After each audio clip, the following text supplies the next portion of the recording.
So hi welcome back to our channel. And இன்னைக்கு நம்ம என்ன வீடியோ பார்க்க போகிறோம் அப்படின்னா, நிறைய பேர் வந்துட்டு நீங்கள் ஒரு நாளைக்கு எப்படி டைம் ஸ்பெண்ட் பண்ணி படிப்பீங்க, இப்போது 171 எடுக்கணும் அப்படின்னா அதுக்கு நீங்கள் எப்படி எஃபர்ட் போட்டீங்க அப்படின்னு சொல்லிட்டு இந்த டைம் மேனேஜ்மெண்ட்டு ஒரு சப்ஜெக்ட் எப்படி ப்ரையாரிட்டி கொடுக்கணும் அப்படிங்கிறத பற்றி நிறைய பேர் கேட்டிருந்தீங்க. ஸோ அதெல்லாம் இன்னைக்கு கிளியராக பார்க்க போகிறோம். அண்ட் அதுக்கு முன்னாடி 2024 வருங்கால ஜேஏ விஏஓ எல்லாத்துக்குமே நம்ம டெஸ்ட் பேட்ச் கண்டக்ட் பண்ணிட்டு இருக்கோம். ஸோ அதில் ஜாயின் பண்ண விருப்பம் இருக்கவங்க மேலே இருக்கிற வாட்ஸ்அப் நம்பருக்கு எனக்கு டெஸ்ட் பேட்ச் அப்படின்னு சொல்லி மெசேஜ் போடுங்க. நான் உங்களுக்கு கோர்ஸ் டீட்டெயில் சென்ட் பண்ணி வைக்கிறேன். அண்ட் டிஸ்கிரிப்ஷன்லேயும் உங்களுக்கு டெஸ்ட் பேட்ச் டீட்டெயில்ஸ் வீடியோ பின் பண்ணுறேன். ஓகேங்களா? ஸோ இப்போ நம்ம வீடியோக்குள்ளே போகலாம்.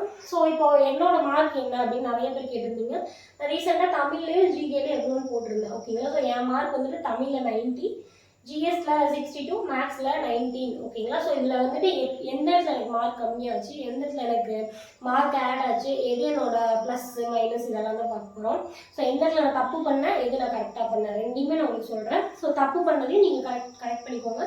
நான் கரெக்டாக பண்ணது உங்களுக்கு சூட் ஆச்சுன்னா ஃபாலோ பண்ணிக்கோங்க. ஓகேங்களா? ஸோ அதுக்காக இந்த வீடியோ. ஸோ என்னோட டோட்டல் மார்க் வந்து 171. ஸோ இப்போ குரூப் 4 அப்படின்னா வந்துட்டு நம்மளுக்கு 3 சப்ஜெக்ட் இருக்குது. ஓகேங்களா? Tamil, maths, GK. ஸோ நிறைய பேர் வந்து குரூப் 4 பேசிக் நிறைய பேருக்கு தெரிய மாட்டேங்குது. அதுக்காக தான் இது குரூப் 4னா 3 சப்ஜெக்ட், தமிழ், மேக்ஸு, ஜிகே. இந்த 3மே நீங்கள் படிக்கிற மாதிரி தான் இருக்கும். ஓகேங்களா? தமிழை பொறுத்த வரைக்கும் உங்களுக்கு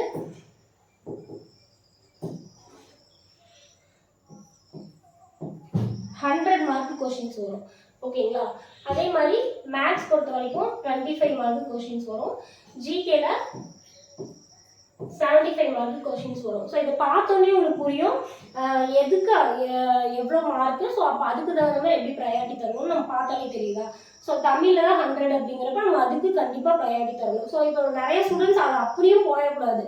தமிழில் 100னா நான் 100னா தமிழை மட்டுமே படிப்பேன்னு போகிறப்ப ஜிஎஸ்ல போயிடும். ஸோ இந்த மாதிரி போகும். இதுதான் வந்துட்டு பேசிக் மார்க்கு ஸ்ப்ளிட் பண்ணுறது.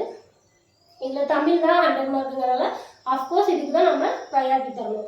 இப்போ நான் வந்துட்டு டெய்லியும் ஒரு 8 hours படிப்பேன்னு வச்சுக்கோங்களேன்.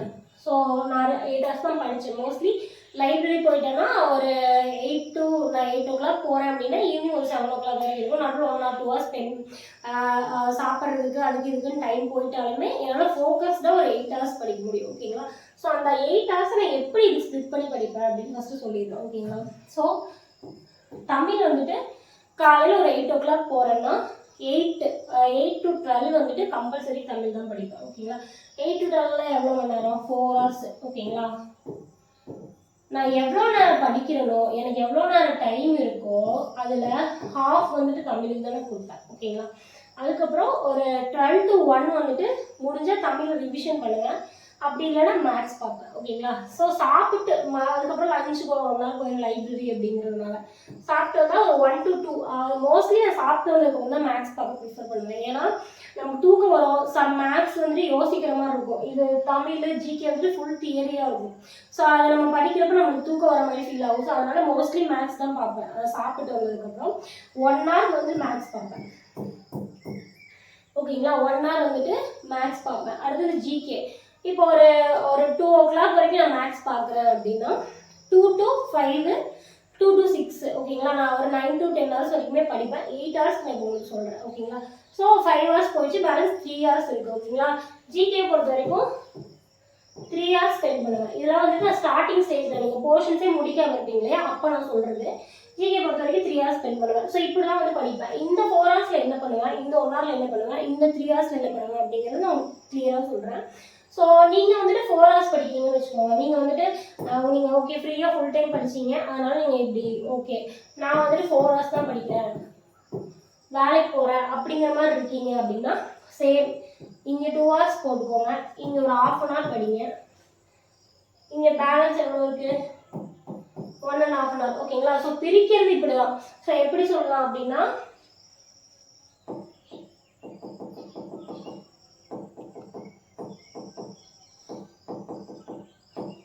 இப்போ தமிழுக்கு வந்துட்டு 50% நீங்கள் படிக்கிறதுல 50% டைம் வந்துட்டு தமிழுக்கு தான் கொடுக்கணும். ஓகேங்களா? அதே மாதிரி மேக்ஸுக்கு ஒரு 15% கொடுக்கலாம்.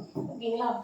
பேலன்ஸ் 35% வந்துட்டு ஜிகேக்கு டைம் ஸ்பெண்ட் பண்ணணும். நீங்கள் அது எவ்வளோ மணி நேரம் படித்தாலும் நான் சொன்ன ரேஷியோக்கு தகுந்த மாதிரி நீங்கள் பிரிச்சுக்கலாம். நான் ரீசெண்டாக ஷார்ட்ஸில் கூட சொல்லியிருந்தேன் 4:1:3 அப்படின்னு சொல்லியிருந்தேன். அதுக்கு தகுந்த மாதிரி நீங்கள் படிக்கிற டைமை அப்படி பிரிச்சுக்கோங்க. ஸோ இல்லைனா பேசிக்காக பார்த்தாலே தெரியும், இப்படி ஸ்பெண்ட் பண்ணாதான் நம்மளால் வந்துட்டு எதெல்லாம் ஏன்னா நீங்கள் தமிழ் வந்துட்டு அதிக மார்க்குங்கிறதுக்காக மட்டும் நம்ம அதிக நேரம் படிக்கிறதில்ல, அதில் படிக்கிறதுக்கான போர்ஷன்ஸும் ஜாஸ்தி. ஓகேங்களா? ஸோ அதனால் இப்படி பிரித்து படிங்க, எல்லாத்தையும் சைமல்டேனியஸாக கொண்டு போங்க. சில சொல்லுவாங்க நான் தமிழை ஃபஸ்ட்டு ஃபுல்லாக முடிச்சிடுறேன், 6 to 10 ஃபுல்லாக முடிச்சிடுறேன், அதுக்கப்புறம் மேக்ஸ் பார்க்குறேன், ஒரு வாரம் உட்காந்து மேக்ஸ் பார்க்குறேன். சில சொல்லுவாங்க எக்ஸாம் முன்னாடி ஒரு வாரம் மேக்ஸ் பார்த்துட்டு எக்ஸாம் போயிடுது அப்படின்னா, ஒரு வாரத்துக்கு முன்னாடி பார்த்து ஜிகே தமிழ் எப்படி ஞாபகம் இருக்கும், அங்கே போய் அதுவான்னு கன்ஃபியூஸ் ஆகும். ஸோ இந்த மாதிரி பண்ணாதீங்க, சைமல்டேனியஸாக எடுத்துகிட்டு போங்க. ஓகேங்களா? ஸோ இந்த மாதிரி தான் படிக்கணும். இப்போ இந்த தமிழ் 4 hours நான் என்ன பண்ணுவேன் அப்படின்னு சொல்லி பார்க்கலாம். ஸோ ஃபஸ்ட்டு தமிழ் வந்துட்டு 4 hours நான் படிக்கிறேன் அப்படின்னா அதில் ஒரு 2 hours நான் ஒரு இயல் படிச்சிருவேன். ஓகேங்களா? எப்படிங்க நீங்கள் 2 hours ஒரு இயல் படிப்பீங்க, ஒரு நாள் உட்காந்தாலே என்னால் ஒரு இயல் படிக்க முடியல அப்படின்னு நிறைய பேர் கேட்பீங்க. அந்த 2 hours நான் என்ன பண்ணுவேன், ஃபர்ஸ்ட் டைம் நான் பார்க்குறேன், புக்கே ஓப்பன் பண்ணதில்லை, இப்போ தான் ஃபர்ஸ்ட் டைம் அந்த ஒரு இயல் படிக்கிறேன் அப்படின்னா 2 hours தான் நான் எடுத்துப்பேன். என்ன பண்ணுவேன்னா 2 hours வந்துட்டு நோட்ஸு. ஓகேங்களா? ஸோ நீங்கள் நோட்ஸ் எடுக்கிறவங்களா இருந்தால் நோட்ஸு அந்த லெசனை படிக்கணும், படிச்சுட்டு எதெல்லாம் இம்பார்ட்டன்ட் பார்த்துட்டு நோட்ஸ் எடுக்கணும். இதுக்கு வந்துட்டு இது எது இம்பார்ட்டன்ட் தெரிஞ்சுக்கிறேன் நாங்கள் ஒரு டைம் ஸ்பெண்ட் பண்ணுவோம். உங்களுக்கு எப்படி தோணுதோ அப்படி எடுங்க. அடுத்தடுத்து டெஸ்ட் எழுதுறப்ப எது இம்பார்ட்டன்ட் பாயிண்ட்னு தெரியறப்ப நம்ம அதை கரெக்ட் பண்ணி சைடில் எழுதிக்கலாம். ஓகேங்களா? நம்ம நோட்ஸ் எடுக்கலாம். அப்படி இல்லைன்னா ஹைலைட்டர் வாங்கி, இப்போ புதுசாக படிக்கிற எல்லா ஸ்டூடெண்ட்க்கும் நான் சஜஸ்ட் பண்ணுறது வந்துட்டு ஹைலைட்டர் வாங்கி ஹைலைட் பண்ணி படிங்க. ஏன்னா இப்போ வந்துட்டு டைம் இல்லை நம்மளுக்கு, அதனால ஹைலைட்டர் வாங்கி இப்போ ஒரு லெசன் இருக்குது அப்படின்னா படிச்சுட்டே வரீங்க. இப்போ இந்த பாயிண்ட் வந்து உங்களுக்கு இம்பார்ட்டன்ட், எக்ஸாம் பாயிண்ட் ஆஃப் வியூவில் கண்டிப்பாக கேட்பாங்கன்னா ஹைலைட், அவ்வளோதான். ஸோ இந்த மாதிரி ஹைலைட் பண்ணிக்கோங்க. ஓகேங்களா? இதை பண்ணுறதுக்கு வந்துட்டு நம்மளுக்கு 2 hours ஓகேவா இருக்குமா இருக்காதா? கண்டிப்பாக 2 hours ஓகேவா தான் இருக்கும். ஒரு இயரில் இம்பார்ட்டன்ட் பாயிண்ட் அனலைன் பண்ணுறதுக்கு ஓகேவா இருக்குமா இருக்காதா? இருக்கும். ஸோ இதுதான் நான் 2 hours பண்ணுவேன். ஓகேங்களா? அடுத்த 2 hours என்ன பண்ணுவேன் அப்படின்னா, நான் முன்னாடி நாள் இப்போ இயல் 2 வந்துட்டு நான் இன்னைக்கு வந்துட்டு இயல் 2 ஓகேங்களா, இதை வந்து நான் இன்னைக்கு ஹைலைட் பண்ணி முடிச்சிட்டேன். ஓகேங்களா? ஃபர்ஸ்ட் 2 hours நான் ஹைலைட் பண்ணி முடிச்சிட்டேன். இனியும் 2 hours என்ன பண்ணுவேன் அப்படின்னா, நான் முன்னாடி நாள் படித்தேன் இல்லையா இயல் 1 day 1 படித்தேன் இல்லையா இயல், அதை எடுத்து ரிவிஷன் பண்ணுவேன். ஓகேங்களா? ஸோ இப்படி தான் படிப்பேன். இப்போ இதை ரிவிஷன் பண்ணுவேன். அடுத்தது day 3 எடுக்கிறேன் அப்படின்னா, இந்த ஃபர்ஸ்ட் 2 hours day 3 எடுக்கிறப்போ 2 hours வந்துட்டு இயல் 3 அண்டர்லைன் பண்ணுவேன், படிக்க மாட்டேன், எது இம்பார்ட்டன்ட்னு எடுத்து வச்சுப்பேன், அவ்வளோதான். பேலன்ஸ் 2 hours வந்துட்டு இயல் 2 மட்டும் படிக்க மாட்டேன், இயல் 2 மட்டும் ரிவிஷன் பண்ண மாட்டேன், இயல் 1 சேர்த்து ரிவிஷன் பண்ணுவேன். இப்போ இந்த 2 hours இயல் 1 மட்டும் தான் நீங்கள் படிச்சீங்க, ஒரு 2 மணி நேரத்தில் இயல் 1 தான் ரிவிஷன் பண்ண முடிஞ்சு. இங்கே மட்டும் எப்படி 2 மணி நேரத்தில் இயல் 1 2 சேர்த்து ரிவிஷன் பண்ண முடியும் அப்படின்னா, இந்த இயல் 1 நான் ஆல்ரெடி 2 வாட்டி பார்த்துட்டேன், அப்போ எனக்கு இது ஈஸியாக இல்லையா? ஸோ அப்போ நீங்கள் இப்போ ஆக்சுவலி படிக்க வேண்டியது இதை தான், இதை ஒரு வாட்டி பார்க்க தான் போகிறீங்க. ஓகேங்களா? அதுக்கு அடுத்த நாள் திருப்பியும் அந்த ரிவிஷன் 2 hours ஸ்பெண்ட் பண்ணுறேன் இல்லையா, அது 4 hours 2 hours study 2 hours revision. அந்த ரிவிஷன் ஹவர்ஸில் இந்த இயல் 1 இயல் 2 இயல் 1 2 3 மூணுமே ரிவிஷன் பண்ணுவேன். ஓகேங்களா? ஸோ இந்த மாதிரி தான் சேர்த்துக்கிட்டே இருக்கணும், இயல் 1 2 3 சேர்த்துக்கிட்டே இருக்கணும். சப்போஸ் எனக்கு டைம் இல்லை, இப்போ ஒரு 2 hours வந்துட்டு இந்த ரிவிஷன் 2 hours வந்துட்டு நான் ஒரு 7 இயல் படிச்சுட்டேன், 8வது இயல் படிச்சுட்டு இருக்கேன். அப்போ 7 இயல் நான் 2 hours 7 இயல் என்னால் ரிவிஷன் பண்ண முடியுமா? முடியாது. அந்த டைம் என்ன பண்ணுவேன் அப்படின்னா, இந்த 1 and 2 ஆரம்பத்துலேருந்து நம்ம இழுத்துட்டு வந்துட்டுருக்கோம், இயல் 1 2 day 1 இழுத்துட்டு வந்துட்டுருக்கோம். அப்போ என்ன பண்ணுவோம் அப்படின்னா, இயல் 1 2 3 ஸ்டார்டிங்கில் படித்தோம் இல்லையா, அந்த இயரை ஸ்கிப் பண்ணிவிட்டு 5 6 7 8 9 அதை மட்டும், அதாவது லாஸ்ட்டாக படித்தது மட்டும் ரிவிஷன் பண்ணுவேன். ஸோ இப்படி தான் தமிழை பொறுத்த வரைக்கும் 2 hours படிப்பேன், 2 hours ரிவிஷன் பண்ணுவேன். ஸோ இப்போ 2 hours ரிவிஷன் பண்ணுறேன் அப்படின்னா எந்த ஆர்டரில் நான் படிப்பேன் அப்படின்னா, ஃபஸ்ட்டு 10th தமிழ் நம்ம போர்ஷன்ஸ் பார்த்துருந்தீங்கனாலே உங்களுக்கு தெரியும், 10 to 6th new book first படிப்பேன். ஓகேங்களா? அதுக்கப்புறம் 11th 12th. ஓகேங்களா? இந்த 11th 12th படிக்கிறப்போ சேம் 4 hours படிப்பேனா, அந்த 4 hours 2 hours வந்து 11th 12th படிப்பேன். கூடவே வந்துட்டு இன்னொரு 2 ஹவர்ஸில் வந்துட்டு இந்த இயரை ரிவிஷன் பண்ண மாட்டேன். அந்த 6 to 10th இருக்கு இல்லையா, 10 to 6th இதை நல்லா ரிவிஷன் பண்ணி தான் நான் முடிச்சிருப்பேன். அதனால் அதுலேருந்து எடுத்து ஒரு இயர் 2 இயரை வந்துட்டு 2 இயரை நான் வந்துட்டு கவர் பண்ணிடுவேன். இந்த மாதிரி இங்கே 2 hours படிச்சுக்கிட்டே தான் 2 hours 11th 12th முடிப்பேன். இந்த மாதிரி இங்கே 2 hours மட்டும் டெய்லி 11th 12th படிக்கிறதுனால படிக்கிற டைம் டிலே ஆகும். அதே மாதிரி மொத்தமாக இதில் வந்து 8 + 8 மொத்தமாக 16 இயர் தான் இருக்குது. படிக்கிற கண்டென்ட்டும் கம்மி தான். 11th 12th அப்போ நீங்கள் கிராமர்லாம் படிக்க வேணாம். ஸோ அந்த டைம் வந்துட்டு இதில் நம்ம காம்பன்சேட் பண்ணிடலாம். ஸோ இந்த மாதிரி தான் நான் தமிழ் படிப்பேன். ஓகேங்களா? ஸோ இப்படி படிக்கிறப்போ என்ன பண்ணுவேன் அப்படின்னா 10th தமிழ் இருக்குன்னு வச்சுக்கோங்களேன். 10th தமிழ் இருக்குது. இதில் வந்துட்டு மொத்தம் எவ்வளோ இயர் இருக்குது? 9 இயர் இருக்குது. ஓகேங்களா? நான் 2ஆக பிரிச்சுப்பேன். ஒரு 4 நாள் நான் ஒரு 4 இயரை முடிச்சிட்டேன் அப்படின்னா 4வது இயர் படிக்கிறப்போ 1 2 3 ரிவிஷன் பண்ணிக்கிட்டே தான் படிச்சிருப்பேன். ஸோ இந்த 4 நாள் 4 இயரை முடிச்சிட்டேன் அப்படின்னா ஒரு டெஸ்ட்டு. ஓகேங்களா? ஒரு டெஸ்ட் போட்டுருவேன். ஸோ அப்போ 9 இயர் அப்படிங்கிறப்ப 2 டெஸ்ட் நான் மொத்தமாக போட்டிருப்பேன். ஒரு இது முடிக்கிறப்போ ஒரு ஸ்டாண்டர்டை முடிக்கிறப்ப 2 டெஸ்ட்டு போட்டுருவேன். போட்டுட்டு திருப்பி ரிவிஷன் ஃபுல்லாக 9 இயரையும் சேர்த்து இன்னொரு டெஸ்ட்டு. ஸோ மொத்தமாக 10th தமிழுக்கே வந்துட்டு நான் 3 ரிவிஷன் பண்ணிடுவேன். ஓகேங்களா? இந்த மாதிரி தான் ஒரு ஸ்டாண்டர்டையும் முடிப்பேன். 10th முடிச்சுன்னா டக்குன்னு 9th போக மாட்டேன். ரிவிஷன் பண்ணி ஒன்று நான் அடுத்தது போக ரிவிஷன் பண்ணி தான் நான் உங்களுக்கு முடிப்பேன். ஓகேங்களா? ஸோ இந்த மாதிரி தான் தமிழ் படிப்பேன்.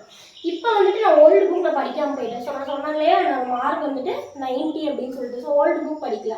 நீங்கள் வந்துட்டு அந்த மிஸ்டேக் பண்ணிடக்கூடாதுங்கிறதுக்காக திரும்ப நான் ஓல்டு புக்கையும் படிக்கணும் அப்படின்னு சொல்கிறேன். ஸோ இப்போ புதுசாக படிக்கிற ஸ்டூடெண்ட் என்ன பண்ணலாம்னா சேம் மெத்தடை ஃபாலோ பண்ணிவிட்டு இதை ஃபுல்லாக கவர் பண்ணிடுங்க. 11th to 12th கிளியராக கவர் பண்ணிடுங்க.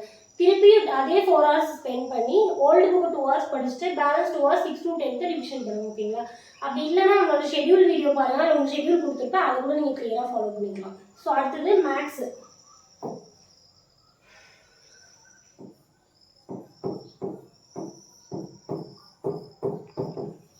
ஸோ மேக்ஸை பொறுத்த வரைக்கும் நம்மளுக்கு 25 மார்க்கு கேட்குறாங்க. ஸோ மேக்ஸை பொறுத்த வரைக்கும் நம்மளுக்கு 25 மார்க்குக்கு கேட்குறாங்க. ஓகேங்களா? ஸோ அந்த 25 மார்க்குக்கு கிட்டத்தட்ட நம்மளுக்கு ஒரு 15 டாபிக் இருக்கும். மேக்ஸில் 15 டாபிக் ப்ரிப்பேர் பண்ணணும். ஓகேங்களா? இந்த 15 டாபிக்குமே நீங்கள் வந்துட்டு ஸ்கூல் புக்கு. ஓகேங்களா? ஸ்கூல் புக் அது வந்துட்டு ஓல்டு புக்கா நியூ புக்கான்னு கேட்டால் நியூ புக் போதும். ஏன்னா நியூ புக்லேயே வந்துட்டு நிறையா இருக்குது. ஓகேங்களா? So school book plus previous year question paper. ஓகேங்களா? இது ரெண்டையும் நீங்கள் படிக்கணும். ஸோ மேக்ஸை பொறுத்த வரைக்கும் book previous year question paper தான் நீங்கள் படிக்கணும். புக்கு அப்படின்னு எடுத்துட்டிங்கன்னா எடுத்த உடனே எனக்கு புக்கையும் பார்த்து ப்ரீவியஸ் இயர் கொஷின் பேப்பரும் பார்க்கக்கூடாது. இந்த 15 டாப்பிக்கு தனித்தனியாக எடுக்கணும். இப்போ எக்ஸாம்பிள் நம்ம ஷெட்யூல் பார்த்தா தெரியும். நான் ஃபர்ஸ்ட் வீக் வந்துட்டு HCF LCM கொடுத்துருப்பேன். ஓகேங்களா? எக்ஸாம்பிளுக்கு நான் சொல்கிறேன். இந்த HCF LCM கொடுத்துருக்கேன் அப்படின்னா இதை வந்து நீங்கள் புக்கில் ஃபஸ்ட்டு பார்க்கணும். புக்கில் எடுத்து 6 to 10th இந்த பேட்சில் ஜாயின் பண்ணாத ஸ்டூடெண்ட்ஸ்க்காக நான் சொல்கிறேன். பேட்ச் ஸ்டூடெண்ட்ஸ்க்கு நானே கிளியராக வீடியோ கொடுத்துருவேன். ஸோ 6 to 10th வந்துட்டு புக் எடுத்து பார்க்கணும். பார்த்து என்னென்ன டாபிக் இருக்குது அப்படின்னு பாருங்கள். அந்த டாப்பிக்கை பார்த்து அதில் எங்கெல்லாம் HCF LCM கவர் ஆகுதுன்னு பார்த்து அது எல்லாத்தையும் ஒர்க் அவுட் பண்ணி பார்க்கணும். எக்ஸாம்பிள் சம்மு, எக்ஸசைஸ் சம்மு ரெண்டையுமே வந்துட்டு புக்கில் ஒர்க் அவுட் பண்ணி பார்க்கணும். இதை தான் நீங்கள் ஃபஸ்ட்டு பண்ணணும். இதை முடிச்சுட்டு இதே மெத்தடை 15 டாப்பிக்கும் முடிச்சதுக்கப்புறம் previous year question paper practice பண்ணணும். ப்ரீவியஸ் இயர் வந்துட்டு குரூப் 4 மட்டும் கிடையாது, குரூப் 2 எல்லாமே. ஓகேங்களா? ஸோ அது வந்துட்டு ப்ரீவியஸ் இயர் கொஷின் பேப்பரை லைனாக எடுத்து ப்ராக்டிஸ் பண்ணணும். குரூப் 4 குரூப் 2 எல்லாத்துக்குமே சேர்த்து. ஸோ இந்த மாதிரி தான் மேக்ஸ் வந்துட்டு ப்ரிப்பேர் பண்ணணும். ஸோ அடுத்தது இது வந்து பேசிக்காக நான் சொல்கிறேன். ஸோ என்ன டாபிக் இருக்குன்னு சிலபஸ் டவுன்லோட் பண்ணி பார்த்தீங்கன்னா கூட உங்களுக்கு தெரியும். ஸோ அடுத்து வந்துட்டு ஜிகே. ஸோ ஜிகே பொறுத்த வரைக்கும் ஜிகேனா ஒரே சிலபஸ் கிடையாது, அதில் தனித்தனியாக இருக்கும். ஸோ ஜிகே அப்படின்னு எடுத்தீங்கன்னா பாலிட்டி. இது இப்போ நான் எழுதுகிற ஆர்டர் வந்துட்டு எந்த யூனிட்ல நம்மளுக்கு அதிக கொஷின்ஸ் கேட்பாங்களோ அதை தான் நான் அந்த ஆர்டரில் தான் எழுதுறேன். ஓகேங்களா? ஸோ பாலிட்டியில் எடுத்தால் சாலிடாக உங்களுக்கு ஒரு 20 கொஷின் வரைக்கும் நீங்கள் எதிர்பார்க்கலாம். ஓகேங்களா? செகண்டு ஐஎன்எம் ஹிஸ்ட்ரி சேர்த்து தான் வரும். நான் ஐஎன்எம் போடுறேன். ஸோ ஐஎன்எம்ல ஒரு 10 கொஷின் எதிர்பார்க்கலாம். அடுத்தது ஹிஸ்ட்ரியில் ஒரு 7 கொஷின் 6 to 7 கொஷின் எதிர்பார்க்கலாம். ஓகேங்களா? 6 to 7 கொஷின் எதிர்பார்க்கலாம். அதுக்கப்புறம் சயின்ஸு சயின்ஸ் எல்லாரும் லாஸ்ட்ல எழுதுவாங்க. ஏன் முன்னாடி எழுதுனா உண்மையா பார்த்தா சயின்ஸ்ல ஒரு 10 to 15 கொஸ்டின் கேட்குறாங்க, 10ஆவது அட்லீஸ்ட் கேட்குறாங்க. ஆனா ஏன் அதை லாஸ்ட்ல நீங்க 10னா நம்ம இங்கே தானே வரணும், ஏன் அதை படிக்காம லாஸ்ட்ல வைக்கணும் அப்படின்னா சயின்ஸ் 10 கொஸ்டின் வந்து போர்ஷன்ஸ் ஜாஸ்தி, அதனால தான் நிறைய பேர் ஒமிட் பண்றாங்க. ஸோ அது எப்படி அழகா படிச்சு அதிக கொஸ்டின் எடுக்கலாம் அப்படின்னு சில லெசன்ஸ் இருக்கு. ஸோ அதை மட்டும் நீங்க படிச்சீங்கன்னா போதும். ஓகேங்களா? சயின்ஸுக்கு வந்துட்டு உங்களுக்கு ஒரு 10 கொஸ்டின் சாலிடா கேட்பாங்க. ஓகேங்களா? அடுத்தது பாலிட்டி, ஹிஸ்ட்ரி, ஐஎன்எம், சயின்ஸ், அதுக்கப்புறம் எக்கானமி.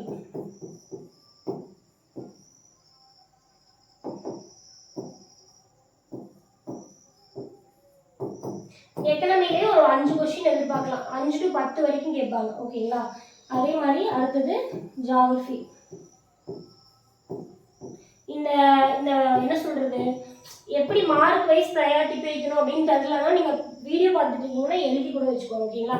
ஜியாகிரபிலேயே சாலிடா 4 to 5 கொஸ்டின் கேட்பாங்க. ஓகேங்களா? ஸோ இந்த மாதிரி தான் வந்துட்டு நம்மளுக்கு பிரிக்கணும். ஜிகேவை பிரிச்சுட்டு அதுக்கு தகுந்த மாதிரி டைம் ஸ்பெண்ட் பண்ணணும். ஸோ பிரிச்சுட்டு என்ன பண்ணணும்னா, இப்போ சொன்னோம் இல்லையா, தமிழ், மேக்ஸ், ஜிகே சைமல்டேனியஸாக கொண்டு போங்க. அதே மாதிரி ஜிகே எடுத்து ஐஎன்எம் கொஞ்சம், ஹிஸ்ட்ரி கொஞ்சம் சைமல்டேனியஸாக கொண்டு போனீங்கன்னா ரொம்ப கஷ்டம். அதனால என்ன பண்ணணும்னா ஃபர்ஸ்ட் மார்க் அதிகமாக இருக்கிறத முடியும். ஓகேங்களா? இந்த ஆர்டரில் முடிச்சுட்டு வாங்க. Polity, INM, history, science, economy அப்படின்னு இந்த ஆர்டரில் முடிச்சுட்டு வாங்க. ஸோ நம்ம பேட்சை பொறுத்த வரைக்கும் நான் சயின்ஸை மட்டும் என்ன பண்ணுவேன் அப்படின்னா, இந்த ஃபர்ஸ்ட் பாலிட்டி படிக்கிறதுல இருந்து ஜியாகிரபி படிக்கிற வரைக்கும் கொஞ்சம் கொஞ்சமாக கொடுத்து கவர் பண்ணிடுவேன். ஏன்னா சயின்ஸ் போர்ஷன்ஸ் ஜாஸ்தி, ஆனால் கம்மி மார்க்குனால யாருமே ப்ரிஃபரன்ஸ் தரதில்லை. ஸோ அதனால ஒரு 10 லெசன், ஒரு 15 டாபிக் அவ்வளோதான், அதை கொடுத்து அதை படிச்சிங்கன்னா ஒரு 7 to 8 கொஸ்டின் அட்டன் பண்ணுற மாதிரி உங்களுக்கு கொடுத்துருவேன். ஸோ அதை மட்டும் நீங்கள் ஸ்டார்டிங் வந்து படிக்கிற மாதிரி இருக்கும். இதை வந்து நான் என்ன டாபிக் நிறைய பேர் கேட்குறீங்கன்னு உங்களுக்கு வீடியோ போடுறேன், லைன் பை லைன் அடுத்தடுத்து போடுறேன். ஸோ இந்த மாதிரி தான் சயின்ஸ் படிக்கணும். ஓகேங்களா? ஸோ பாலிட்டி பொறுத்த வரைக்கும் பாலிட்டி எப்படி படிக்கணும், ஐஎன்எம் எப்படி படிக்கணும், ஹிஸ்ட்ரி எப்படி படிக்கணும் வந்து நீங்கள் அடுத்தடுத்து நான் சப்ஜெக்ட் வைஸ் தனித்தனியாக வீடியோ போடுறப்ப சொல்கிறேன். ஓகேங்களா? ஸோ இந்த மாதிரி தான் ப்ரையாரிட்டி கொடுத்து படிக்கணும். ஸோ பாலிட்டி அப்படின்னா இப்போ இதில் 20 கொஸ்டின் நம்மளுக்கு வரும்னு நான் சொல்கிறேன். 20 to 25 வரைக்கும் எதிர்பார்க்கலாம். அப்போ நீங்கள் எப்படி இது படிக்கணும், சாலிடாக 3 to 4 வாரம் இது படிக்கணும். ஓகேங்களா? 3 to 4 வாரம் படிக்கிறப்போ 10th 9th ஒரு வாரம் படிக்கிறீங்கன்னா அடுத்த வாரம் ரிவிஷன் பண்ணிவிட்டு அதுக்கப்புறம் 8th to 6th படிக்கணும். ஓகேங்களா? ஸோ அந்த மாதிரி படிங்க. ஸோ ஜிகேவை பொறுத்த வரைக்கும், குரூப் 4 பொறுத்த வரைக்கும் 11th 12th ஜிகே. ஓகேங்களா? குரூப் 2 அப்படின்னா நீங்கள் 11th 12th பெருசாக இம்பார்ட்டன்ட் தரணும். ஓகேங்களா? ஆனால் குரூப் 4 பொறுத்த வரைக்கும் 6 to 10th தான் ஃபர்ஸ்ட் ப்ரையாரிட்டி. ஓகேங்களா? ஸோ அதுக்காக நீங்கள் வந்துட்டு 11th 12th படிக்கக்கூடாதா அப்படின்னா அப்படி கிடையாது, இது படிக்கணும். இருந்தாலுமே 6 to 10th தரவாக இருக்கணும். இதை தரவு பண்ணிட்டு இது சும்மா பார்த்துட்டு போகக்கூடாது. இதை நல்லா படிச்சுக்கிட்டு லாஸ்ட்டாக 11th 12th ஒரு வாட்டி பார்த்து போன போதும். ஏன்னா ரேண்டமாக ஒரு மேக்ஸிமம் ஒரு 4 கொஸ்டின் வந்து குரூப் 11th 12th போக வாய்ப்பு இருக்குது. இது எல்லாமே 6 to 10th தான் எடுப்பாங்க. அதுலேயும் 9th 10th இதுல இருந்து எடுப்பாங்க, தமிழுக்கும் சரி ஜிகேக்கும் சரி. ஸோ அதனால நீங்கள் அதுக்கு அதிக ப்ரையாரிட்டி கொடுத்து படிக்கணும். ஓகேங்களா? ஸோ இப்போ எல்லாருக்கும் கேட்குற ஒரே doubt, unit 8, 9 current affairs. So unit 8, 9 என்னதான் இருக்கு? யூனிட் 8, 9 என்னதான் இருக்கு?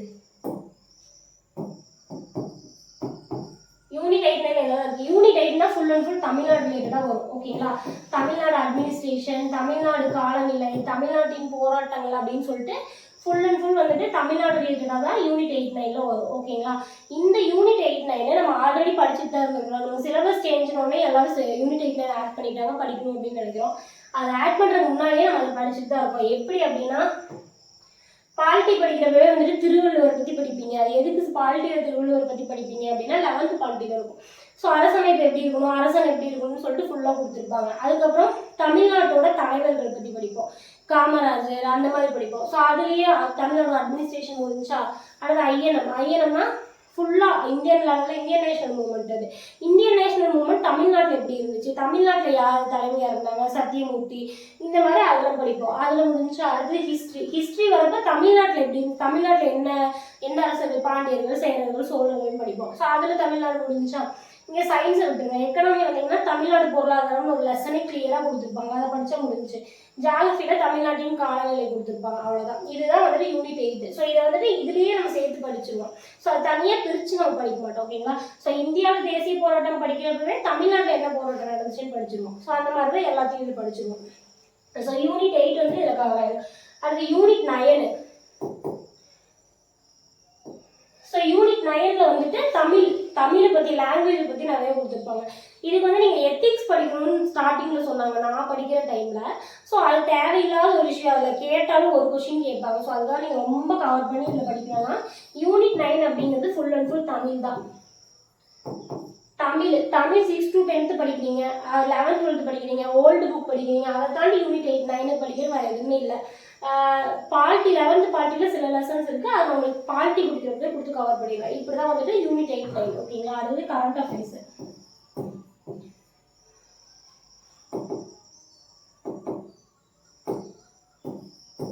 ஓகேங்களா? ஸோ கரண்ட் அஃபேர்ஸ்க்கு நீங்கள் ஏன் ப்ரையாரிட்டியே தரதில்ல, மற்ற இன்ஸ்டியூட்லாம் அதிகமாக ப்ரையாரிட்டி தராங்க அப்படின்னு கேட்குறீங்க. ஸோ உண்மையாக வந்துட்டு நான் ஃப்ராங்காக சொல்லணும்னா குரூப் 4 படிக்கிறப்ப நான் சிஏ கரண்ட் அஃபேர்ஸ் படிச்சுட்டே போகல. ஓகேங்களா? ஸோ அதனால தான் மார்க் கம்மியாயிடுச்சு அப்படின்னு நிறைய பேர் நினைக்கலாம். பட் நான் உண்மையாக சொல்கிறேன், ஸ்டேட் ஃபஸ்ட் எடுத்தவங்களுமே சரி கரண்ட் அஃபேர்ஸ் அவங்க படிச்சிருப்பாங்க, படிக்காமல் போயிருப்பாங்கன்னு சொல்லலை. படிச்சுட்டு போயிட்டு அதுலேருந்து கொஷின் கேட்டாங்களா அப்படின்னு கேட்டால் கிடையாது. ஏதோ ஒரு 4 கொஷின் 4 கரண்ட் அஃபேர்ஸ் கேட்குறாங்கன்னா ஒரு கொஷின் ஃப்ளூக்கில் தான் வந்துருக்கலாம். ஸோ அவங்க படிச்சதுலேருந்தே கொஷின் கேட்க மாட்டாங்க. ஸோ ஸ்மார்ட்டாக படிக்கணும் அப்படின்னா இந்த கரண்ட் அஃபேர்ஸ் 4 கொஷின் கேட்குறாங்க அப்படின்னா அதுக்கு வந்துட்டு நீங்கள் 2 வருஷம் கரண்ட் அஃபேர்ஸ் படிக்கணும். லாஸ்ட் 6 மாதம் படித்தா போதுமே அப்படின்னு சொல்கிறாங்க. ஆனால் கொஷின் நீங்கள் கேட்ட கொஷின்ஸ் எல்லாம் எடுத்துப்பாங்க. 2 வருஷத்துக்கு முன்னாடி ஒரு கொஷின் 6 மாதமே வச்சுக்கலாம். 6 மாதம் எத்தனை விஷயம் நடந்திருக்கு, எத்தனை படிப்பீங்க. ஸோ அந்த மாதிரி ரேண்டமாக எங்கிருந்து வேணால் கேட்பாங்க. கரண்ட் அஃபேர்ஸ் அப்படிங்கிறது ரொம்ப ஒரு அதிகமான ஒரு வேகான ஒரு சிலபஸ். ஸோ அதுக்கு 4 மார்க்குக்கு அத்தனை கண்டென்ட்டை படிக்கிறதுக்கு பேலன்ஸ் 190 மார்க்குக்கு கிளியராக புக்லேயே இருக்குது. ஸோ அந்த புக்கு கண்டென்ட்டை படிச்சுட்டு போயிடலாம் அப்படிங்கிறது தான் என்னோட சஜஷன். ஓகேங்களா? ஸோ அதனால் நான் மோஸ்ட்லி கரண்ட் அஃபேர்ஸ்க்கு இம்பார்ட்டன்ட் தர மாட்டேன். இருந்தாலும் ஒரு யூனிட்டுக்கு மிஸ் பண்ணிட்டு போகிறோமே, படிக்காமே போகிறோமே அப்படின்னு ஒரு ஃபீல் வரக்கூடாதுங்கிறதுக்காக நோட்டிஃபிகேஷன் வந்ததுக்கப்புறம் உங்களுக்கு நான் டெய்லி வீடியோ போடுறேன் எது இம்பார்ட்டன்ட் கரண்ட் அஃபேர்ஸ்னு. அதையும் நீங்கள் உட்காந்து மனப்பாடம் பண்ண வேணாம், ஜஸ்ட் பார்த்துட்டு நீங்கள் உங்களோட புக்கில் இருக்கிற யூனிட்டை கவர் பண்ணுறது, ரிவிஷன் பண்ணுறதுல ஃபோக்கஸ் பண்ணுங்க. ஓகேங்களா? ஸோ இதுதான் வந்துட்டு ஒரு யூனிட்டாக நான் எப்படி படித்தேன் அப்படிங்கிறது. ஓகேங்களா? ஸோ இது எல்லாத்துக்கும் மேலே ரொம்ப ரொம்ப இம்பார்ட்டன்ட். நான் அடிக்கடி எல்லா வீடியோலையும் சொல்கிறது என்ன அப்படின்னா,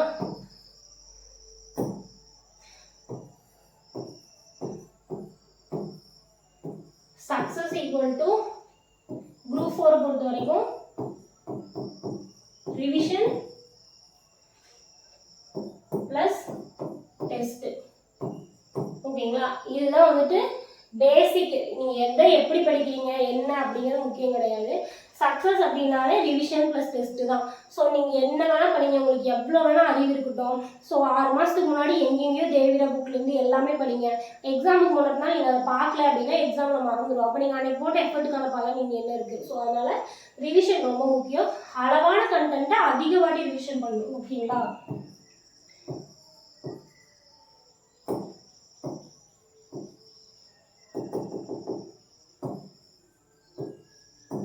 less content,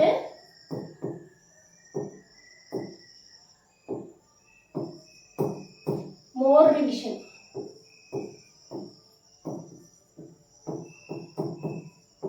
இதைத்தான் எல்லாரும் உள்டாவாக பண்ணுறது. அதிக கண்டென்ட், எனக்கு கண்டென்ட் வேணும் அந்த மெட்டீரியல் இந்த மெட்டீரியல் போட்டு அதிக கண்டென்ட் எடுத்துட்டு ஒரு வாட்டி பார்த்துட்டு போகிறது எப்படி ஞாபகம் இருக்கும்?